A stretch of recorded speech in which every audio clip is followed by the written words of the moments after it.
আসসালামু আলাইকুম এভরিওয়ান, কেমন আছেন আপনারা? আশা করি ভালো আছেন। আল্লাহর রহমতে আমিও ভালো আছি।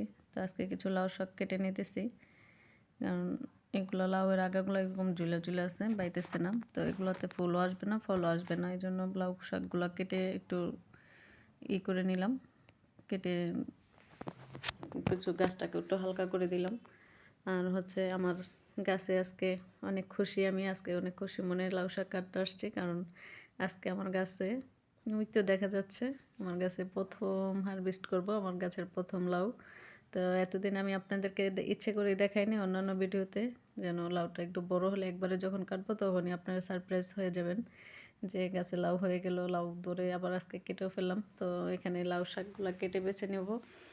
বাজার থেকে মাছ নিয়ে আসছি, তো মাছ কাটার আগে লাউ শাকটা কেটে নিতেছি।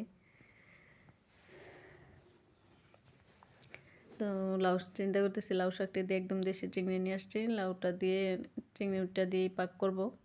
তো এখানে লাউটা কেটে নিতেছি, আর লাউটা ধুয়ে কেটে নিব, যেন আর পরবর্তীতে দেশি গাছের লাউ তো যেন পানি কম কম উঠবে, আর কাটার পরে ধুইলে পানি বেশি হয়ে যায়। তো এখানে লাউটা বসাই দিতেছি দুই চুলায়। মাছ টাছ কেটে একবারে অনেক সময় আজকে অনেক লেট হয়ে গেছে, বাজার করে রান্না করা একা হাতে সব কিছু করা অনেক টাইম লাগে, যেহেতু ছোটো বাচ্চা আছে সাথে।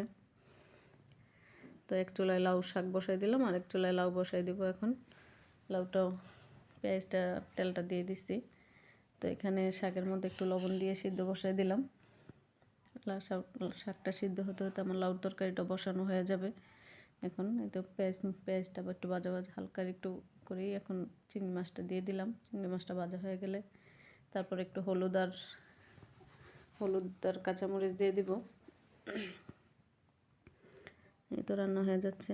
তো আজকে খুব খুশি মনে পাক করতেছি, যেহেতু নিজের গাছের লাউ রান্না করব, প্রথমবার নিজে লাগানো নিজের হাতের লাউ নিজের হাতে বাজার করে রান্না করতেছি চিংড়ি মাছ কিনে। তো এই তো আসলে লাউটা অনেক দিন পরে এত স্বাদের লাউ খেলাম নিজের গাছের, খুব মিষ্টি ছিল লাউটা, খুব মজা। বাজার থেকে লাউ আনলে এত মিষ্টি হয় না, একটু পানসা পানসা হয়। একটু করে সামান্য পানি দিয়ে দিলাম যেন লাউটা তাড়াতাড়ি সিদ্ধ হয়ে যায়। তো এখানে শাকটা মোটামুটি সিদ্ধ হয়ে যাচ্ছে, একটু লাড়াচাড়া করে আবার করে দিলাম। এই তো শাক হয়ে গেছে। এখন শাকটাকে একটু বাগার দিয়ে দিব আর সাইড করে নিলাম। শাকটা সাইড করে এখন একটু পেঁয়াজের সাথে তেল দিয়ে দিলাম, আর কাঁচামরিচটা আগে দিয়ে দিছি, খুব বেশি দিই নাই, 2-3 চিড়ি কাঁচামরিচ দিছি। তো এখানে লাউটাও হয়ে গেছে। এখন ধনেপাতা দিয়ে লাউটাকে নামাই নিব। তো চেষ্টা করবেন আপনারাও, যেখানে যদি সুযোগ থাকে 2-1টা গাছ লাগে নিজের হাতে ফল খেতে, সবজি খেতে। আসলে নিজের হাতের সবজি ফল সবজি যেটাই বলেন খুবই স্বাদ হয় খাইতে, খুব ভালো লাগে। আসলে খাওয়াচ্ছে দেখার শান্তিটাই অনেক বেশি। তো আপনারা ভালো থাকবেন, সুস্থ থাকবেন সবাই, আর আমাদের জন্য দোয়া করবেন।